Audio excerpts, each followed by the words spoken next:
Assalamualaikum warahmatullahi wabarakatuh.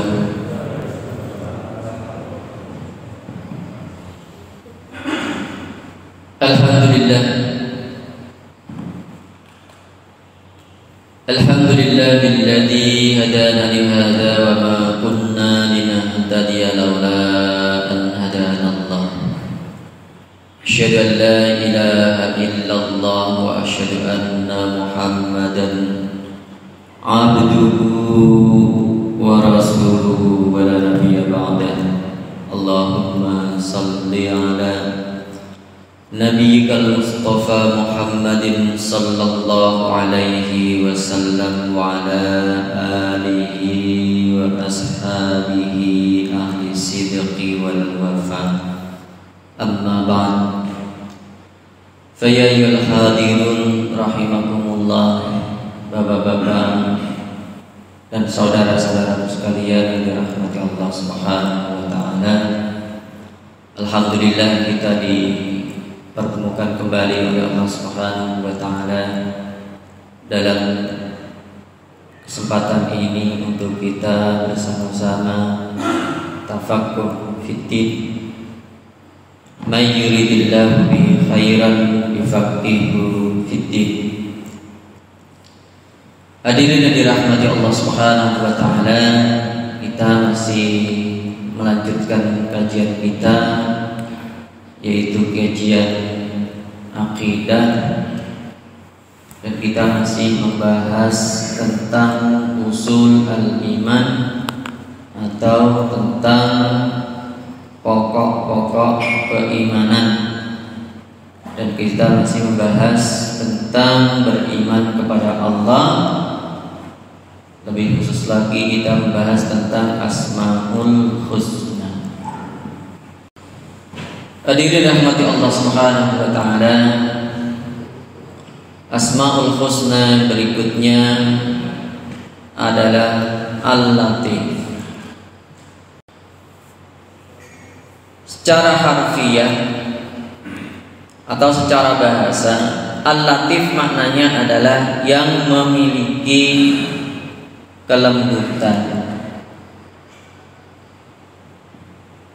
Al-Khitabi mengatakan Al-Latif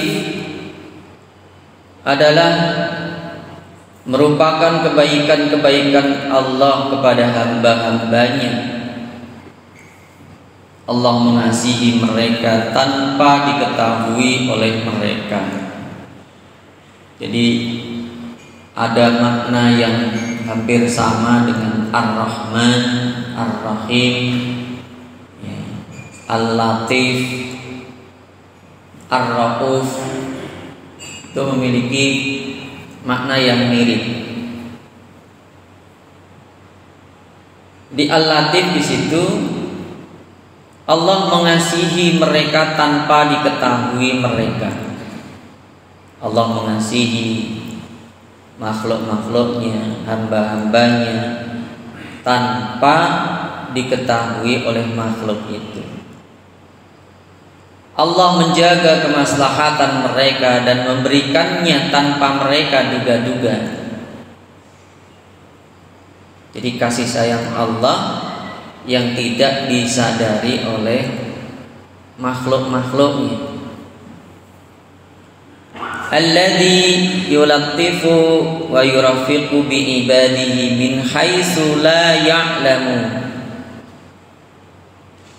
Jadi Allah zat yang mengasihi hamba-hambanya sekiranya mereka tidak mengetahuinya. Wa yusabbibu lahum masalihahum min haitsu la yash'uruna wa la yahsabuna.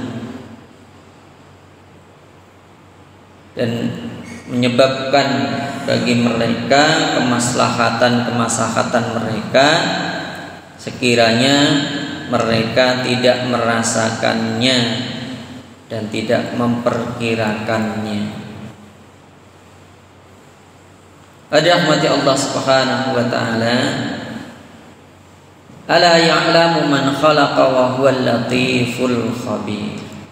Apakah Allah yang ciptakan itu tidak mengetahui yang kamu lahirkan dan rahasiakan, dan Dia maha lembut lagi maha mengetahui. Allah itu maha mengetahui, pengetahuan Allah itu sangat detil. Sebagian ulama mengatakan bahwa Al-Latif artinya yang mengetahui hal-hal yang tersembunyi. Jadi Allah itu mengetahui hal-hal yang tersembunyi, yang tidak diketahui oleh yang lainnya. Allah zat yang maha tahu apa saja yang ada di alam semesta ini, maha tahu yang zahir dan yang batin, yang nampak dan yang tidak nampak, yang nyata dan yang gaib, yang ada dalam jiwa-jiwa kita. Allah mengetahuinya. Jadi Allah mengetahui segala sesuatu yang tersembunyi meskipun itu sangat kecil. Karena makhluk-makhluk Allah itu tidak hanya yang besar saja. Allah menciptakan makhluk-makhluknya itu termasuk yang sangat kecil, seperti virus, bakteri, itu kan makhluk-makhluk yang sangat kecil. Dan Allah maha mengetahui itu semua. Jumlahnya berapa Allah maha tahu. Betapa itu sangat kecil. Dan itu di seluruh alam semesta Allah mengetahuinya, maha tahu. Sehingga mereka mendapatkan jatah makanannya. Jadi makhluk-makhluk itu ya semuanya butuh makanan, dari yang paling kecil sampai yang paling besar. Dan Allah maha mengetahui mereka berada di mana, keadaannya seperti apa. Allah Subhanahu wa ta'ala berfirman dalam surat Luqman ayat 16, Ya bunayya innaha in taku misqala habbatin min khardalin fatakun fi sakhratin aw fis samawati aw fil ardi ya'ti bihallahu innallaha latifun khabir. Ya bunayya, wahai anakku, innaha in takun misqala habbatin min khardalin, sungguhnya jika ada suatu perbuatan seberat biji sawi yang sangat kecil. Jadi misqala habbatin min khardal itu adalah gambaran sesuatu yang sangat kecil dan berada dalam batu, fatakum fi sakhratin aw fis samawati, atau yang berada di langit, aw fil ardi, atau yang berada di dalam bumi, ya'ti bihallah, niscaya Allah akan mendatangkannya, membalasnya, saking kecilnya. Sungguhnya Allah maha halus lagi maha mengetahui, Al-Latif. Jadi Allah mengetahuinya itu sangat detil, sangat sampai yang kecil-kecil seperti itu. Kalau dalam ilmu pengetahuan kita yang paling kecil itu disebut atom. Ya, unsur yang paling kecil itu ya disebut atom, terdiri dari proton, neutron dan neutron. Itu sudah tidak bisa dibagi lagi, dan itu mereka bergerak sangat kecil. Allah mengetahuinya. Hadirin rahmati Allah Subhanahu wa ta'ala, Allah mengetahui apa yang tersembunyi dari diri manusia. Yang ada di dalam diri manusia itu Allah Maha tahu. Bahkan manusia itu sendiri tidak tahu apa yang ada di dalam dirinya. Di seluruh organ tubuh manusia itu tidak tahu, walaupun dia yang merasakannya. Tidak tahu. Manusia itu cuman bisa merasakan sama melihat yang di luar saja. Dan dalam dirinya tidak tahu. Allah Maha tahu apa yang ada dalam kegelapan. Yang lainnya tidak tahu, Allah Maha tahu. Maha tahu apa yang ada dalam lubang sekalipun. Dalam lubang sekecil apapun, dalam lubang semut, di dalamnya ada makhluk-makhluk kecil, Allah Maha mengetahuinya. Sehingga Allah mengetahui keadaan makhluk-makhluknya dan memberikan rezeki kepadanya. Ini makna Al-Latif.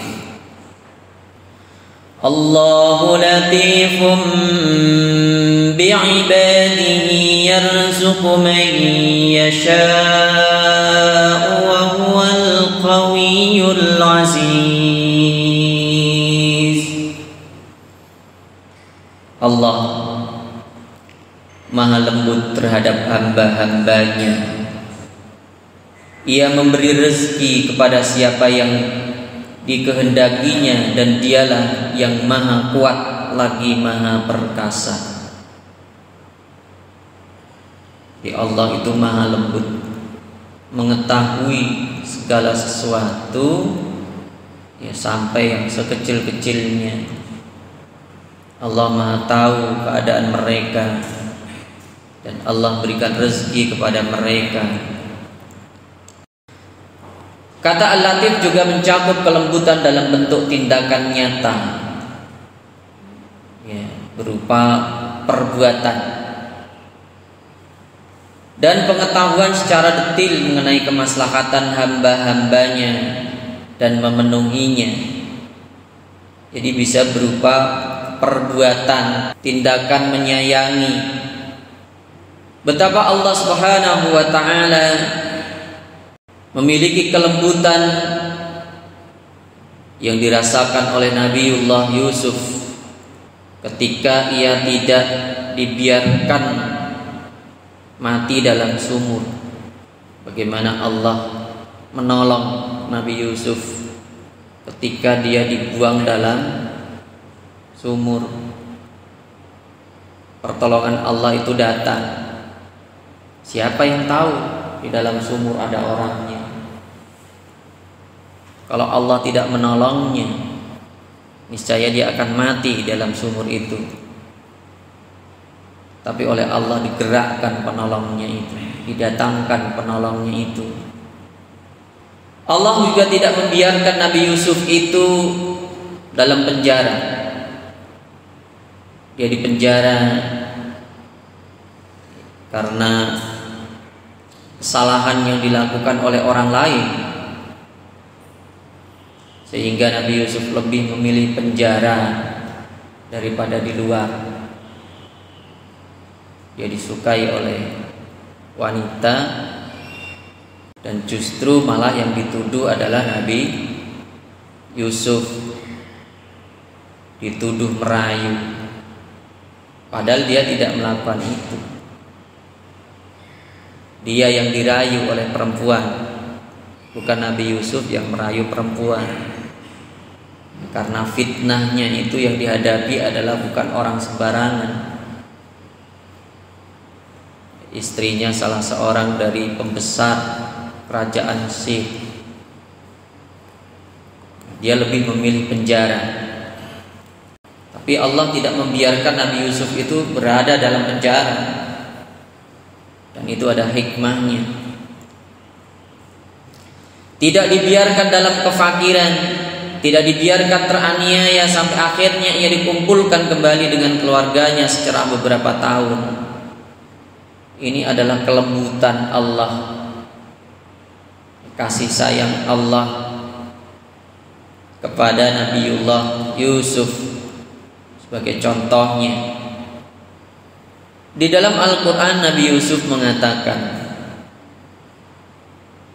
wa qad ahsana bi id akhrajani minas sijni wa jaa bikum minal badwi min ba'di an nazagha syaitanu baini wa baina ikhwati inna rabbi latiful lima yasha. Waqad ahsana bi,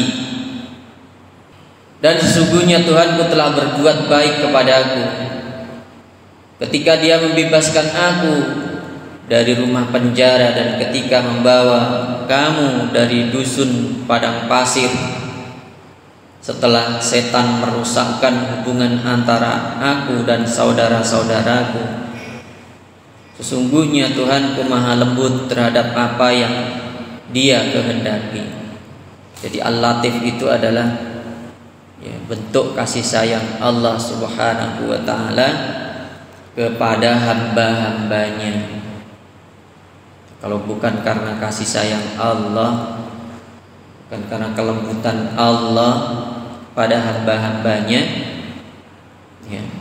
maka niscaya kalau dalam contohnya ini Nabi Yusuf tidak akan tertolong.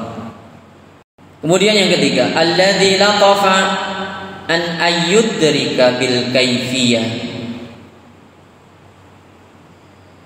Kelembutan Allah Subhanahu wa ta'ala ini tidak bisa dilihat dengan penglihatan, tidak bisa dilihat dengan panca indera, tapi bisa dirasakan.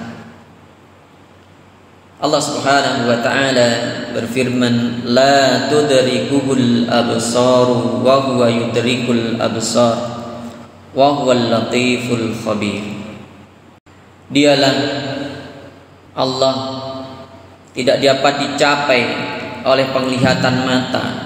Jadi tidak ada penglihatan manusia itu yang bisa mencapai Allah. Sedangkan Allah dapat melihat segala penglihatan itu.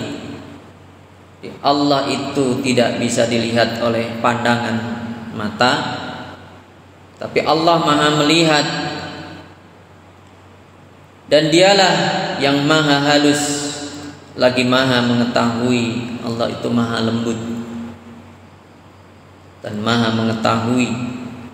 Nah, para ulama mengartikan kata Al-Latif di situ adalah ar-rifqu wal bir.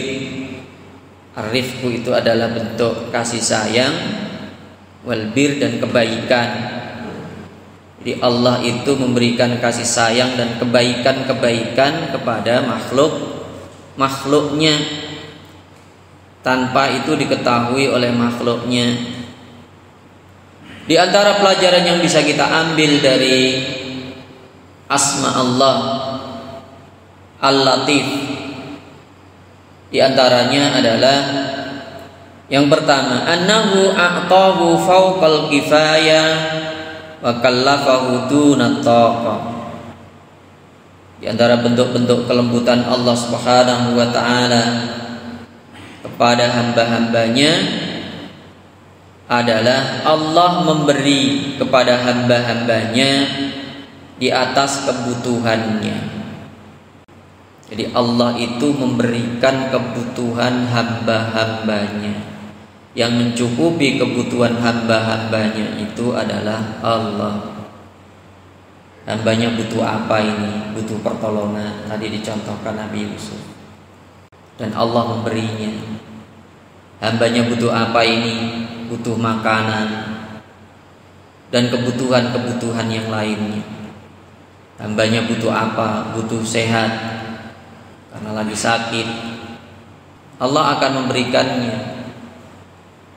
Jadi selama mereka belum ditakdirkan oleh Allah meninggal, ya kebutuhan-kebutuhan itu akan diberikan oleh Allah Subhanahu wa ta'ala. orang sakit butuh sehat, sebelum ajalnya ya akan dikasih sehat oleh Allah. Tapi kalau sudah ajalnya ya tidak. Jadi semua itu sudah ditentukan oleh Allah ajalnya. Dalam keadaan susah seperti apapun, menderita seperti apapun, Allah Maha mengetahuinya dan Allah akan memberikan pertolongan kepadanya, memberikan kebutuhannya. Yang kedua, membukakan pintu-pintu kebaikan kepada hamba-hambanya, ayyaftaha lahu baban min abwabil khairi. Jadi Allah membukakan pintu-pintu kebaikan kepada hamba-hambanya. Jadi di antara kelembutan Allah kepada hamba-hambanya, kasih sayang Allah kepada hamba-hambanya adalah membukakan kebaikan-kebaikan itu untuk hamba-hambanya. Jadi ketika Allah memberikan kebaikan-kebaikan kepada kita, kebaikan itu ya banyak ya. Kita diberikan kesehatan oleh Allah adalah kebaikan, kita diberi rezeki oleh Allah adalah kebaikan, diberi ilmu oleh Allah adalah kebaikan, diberi harta oleh Allah adalah kebaikan. Jadi kebaikan-kebaikan yang diberikan oleh Allah kepada hamba-hambanya itu adalah bentuk dari ya, kelembutan dan kasih sayang Allah Subhanahu wa ta'ala. Yang ketiga, ayyajriya bi syai'in min malihi naf'an wa khairan li ghairihi. Allah memberikan manfaat dan kebaikan harta bagi orang dan makhluk-makhluk yang lainnya.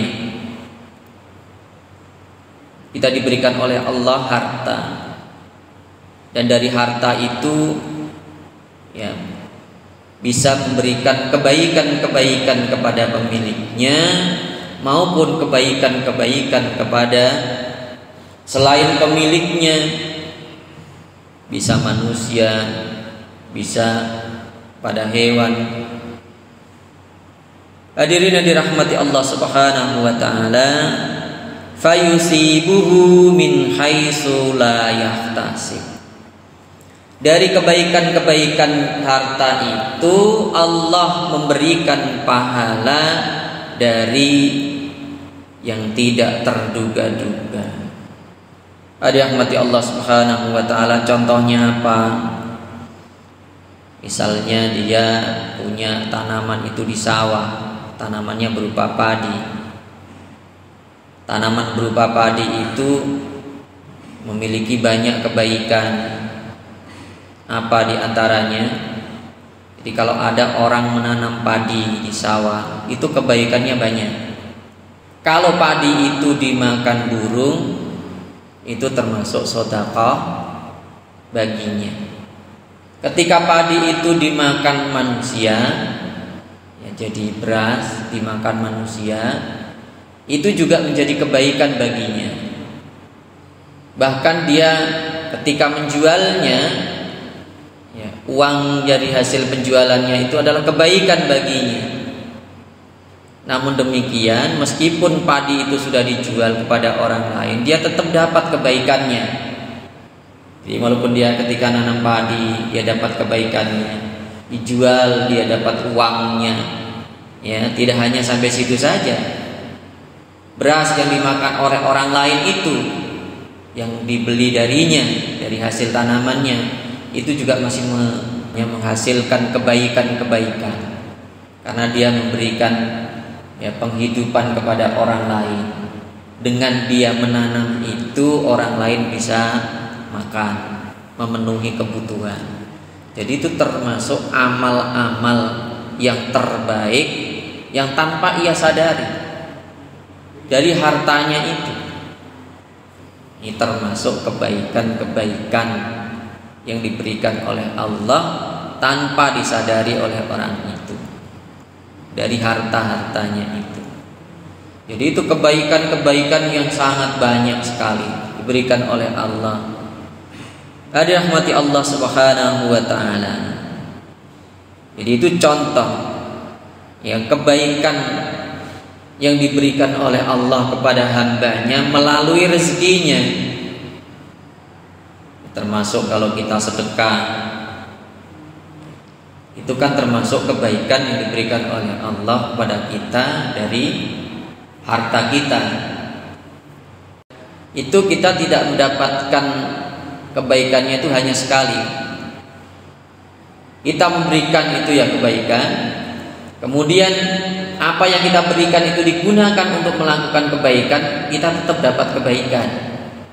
Kita contohkan tadi, kita berikan baju kepada orang-orang yang membutuhkan, ya kan? Dengan baju itu orang bisa menutup auratnya. Dengan baju itu, dengan tertutup auratnya, orang bisa melakukan kebaikan-kebaikan. Itu kita dapat kebaikannya. Jadi itu kebaikan-kebaikan yang diberikan oleh Allah dari harta kita. Kemudian yang berikutnya, innahu yu'inuhu 'alal ibtila'i wal imtihani. Di antara kelembutan Allah pada hamba-hambanya adalah Allah membantu hamba-hambanya dalam menghadapi cobaan dan ujian. Allah itu memberikan ujian pada hamba-hambanya, dan seluruh kehidupan kita itu hakikatnya adalah ujian, ibtila. Kita diuji oleh Allah itu tidak hanya dengan keburukan saja, tapi dengan kebaikan juga. Kebaikan ujian, keburukan ya ujian. Orang dikasih kekayaan, kekayaan itu ya ujian. Orang dikasih miskin, kemiskinan itu ya ujian. Orang dikasih sehat, kesehatan itu ya ujian.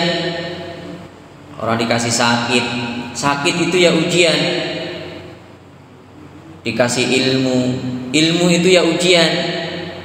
Orang dikasih tidak tahu, tidak dikasih ilmu, itu juga ujian. Jadi kebaikan ya ujian, keburukan ya ujian. Ujian itu adalah untuk menguji manusia, apakah dengan keburukan, apakah dengan kebaikan yang diberikan oleh Allah, hambanya itu makin dekat dengan Allah atau makin jauh. Jadi diuji oleh Allah. Apakah dengan kekayaan itu dengan makin dekat dengan Allah atau makin jauh?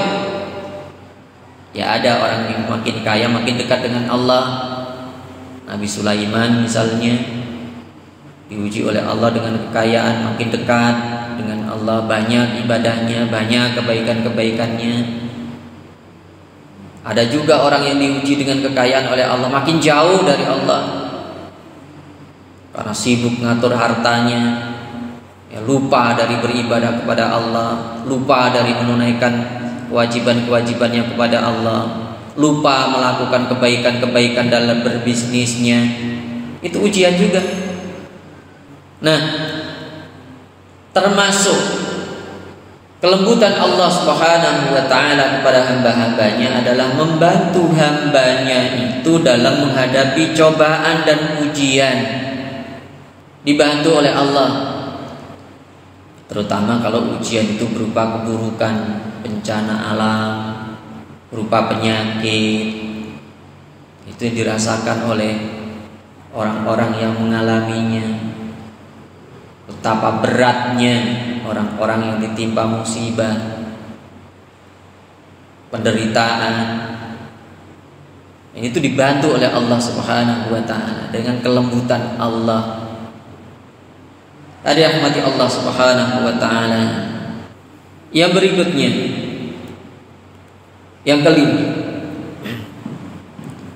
ayyaj'ala ma yabtali bihi abdahu minal ma'asi sababan dirahmatihi.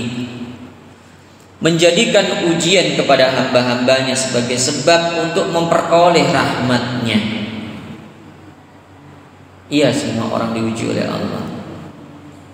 Kalau orang-orang yang lulus dari ujian itu, dia semakin dekat dengan Allah. Ya, baik ujian kebaikan atau keburukan tadi. Dengan ujian itu justru dia semakin dekat dengan Allah. Maka Allah akan semakin nyayanginya. Allah akan memberikan banyak rahmat kepadanya. Orang-orang yang lulus ujian Allah, banyak sekali kebaikan-kebaikan yang diberikan oleh Allah kepadanya. Rahmati Allah Subhanahu wa ta'ala ini adalah kelembutan Allah Subhanahu wa ta'ala kepada hamba-hambanya. Fayaftahu lahu babat taubah. Kalau ada orang-orang yang dia lalai, dia banyak melakukan keburukan, diberikan oleh Allah kesempatan untuk bertaubat. Diberikan oleh Allah kesempatan untuk bertaubat. Itu adalah termasuk kelembutan yang diberikan oleh Allah kepada hamba-hambanya. Jadi Allah itu tidak langsung menghukum orang-orang yang berdosa.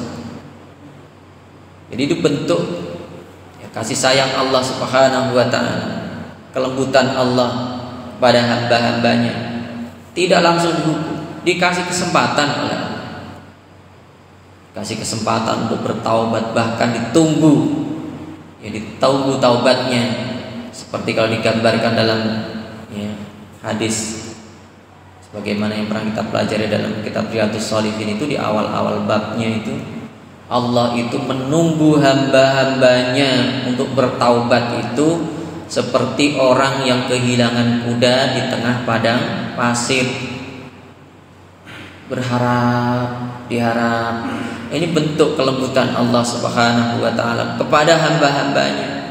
Jadi tidak langsung dihukum. Rahmati Allah Subhanahu wa ta'ala. Yang berikutnya, di antara bentuk kelembutan Allah Subhanahu wa ta'ala adalah min azimi lutfihi adamu ikhtisasihi birrizqi lil mu'mini faqat. Di antara bentuk kelembutan Allah kepada hamba-hambanya adalah tidak mengkhususkan rezeki itu hanya untuk orang beriman saja. Ini bentuk kelembutan Allah, bentuk kasih sayang Allah Subhanahu wa ta'ala kepada hamba-hambanya. Allah tidak hanya memberikan rezeki itu kepada orang beriman saja, tapi juga kepada orang-orang yang tidak beriman. Sampai Nabi Ibrahim itu kan pernah berdoa agar yang diberi rezeki itu adalah orang-orang yang beriman saja. Tapi oleh Allah Subhanahu wa ta'ala dikatakan dan juga orang-orang kafir. Jadi orang-orang kafir juga diberi rezeki oleh Allah. Ini adalah bentuk kelembutan Allah Subhanahu wa ta'ala kepada hamba-hambanya, kasih sayang Allah kepada hamba-hambanya di dunia. Ini nanti kan ada sifat Ar-Rahman, ada sifat Ar-Rahim. Maka tadi kata Ar-Rauf, Ar-Rahman, Ar-Rahim, Al-Latif itu masih berhubungan antara satu dengan yang lainnya. Sehingga disebutkan Allahu latifun bi'ibadihi yarzuqu man yasha'u wa huwal qawiyyul aziz. Allahu latifun bi'ibadihi. Tadi sudah kita sebutkan ayatnya bahwa Allah itu maha lembut kepada hamba-hambanya. Yarzuqu man yasha'u, Allah berikan rezeki kepada siapa saja yang Ia kehendaki. Wa huwal qawiyyu, dan Allah itu maha kuat. Al-Aziz, maha perkasa. Jadi Allah berikan rezeki kepada hamba-hambanya yang dikehendakinya. Yang ketujuh, Allah memudahkan makhluknya memperoleh kebutuhan makanan. Semua makhluk memperoleh jatah makanannya setiap hari. Makhluk yang ada di seluruh alam semesta itu berapa banyak jumlahnya, dari mulai yang paling kecil tadi sampai yang paling besar. Itu berapa triliun jumlahnya di seluruh alam semesta ini. Dan itu setiap hari mereka butuh makanan, dan Allah menyediakan makanan itu untuk mereka setiap hari. Manusia butuh makan, semua hampir 6 miliar manusia di seluruh dunia itu makan semua. diberikan rezeki oleh Allah. Itu baru manusia, belum hewan yang ada di sapi, kambing diberi makan oleh Allah, tumbuh-tumbuhan, dan itu setiap hari. Ini adalah kelembutan Allah Subhanahu wa taala, dari sifat al-latifnya Allah. Jadi memudahkan makhluknya beroleh kebutuhan makanan. Kemudian yang kedelapan, kelembutan Allah meliputi seluruh alam semesta. Wasi'at rahmati kulla syai'. Jadi seluruh alam semesta ini ya ada ya karena kasih sayang Allah. Dan kasih sayang Allah itu meliputi segala sesuatu. Kasih sayang Allah itu lebih dominan. Hadiah rahmati Allah Subhanahu wa taala. Jadi seluruh alam semesta ini ya ada, terjaga, itu ada karena kelembutan Allah Subhanahu wa taala. Bagaimana Allah menciptakan seluruh alam semesta ini sedemikian rupa. Allah menggerakkannya ya, semua kebaikan-kebaikan yang ada di dalamnya. Idza 'alima al-'abdu biqata'il billahi wa ihatatihil kamila hasaba nafsahu ala aqwalihi wa af'alihi. Ketika manusia itu mengetahui ya, detailnya ilmu Allah Subhanahu wa taala yang mencakup seluruh yang ada, maka manusia itu akan mengevaluasi dirinya, baik itu berupa ucapan maupun perbuatannya. Jadi manusia itu nggak ada apa-apanya. Nah, ini yang perlu dievaluasi oleh ya, manusia harus senantiasa mengevaluasi dirinya bahwa kita itu sebagai makhluk Allah yang lemah, yang kecil, yang kita tidak memiliki kemampuan apa-apa. Semuanya itu adalah karena rahmat Allah Subhanahu wa taala. Kita punya, kita bisa, itu adalah karena kasih sayang dari Allah Subhanahu wa taala. Ada rahmati Allah Subhanahu wa taala. Mungkin ini yang bisa saya sampaikan dalam kesempatan ini. Silahkan kalau ada yang mau disampaikan. Cukup ya, kita tutup dengan doa kafaratul majlis. Subhanakallahumma wa bihamdika asyhadu an la ilaha illa anta astaghfiruka wa atubu ilaik. Assalamualaikum warahmatullahi wabarakatuh.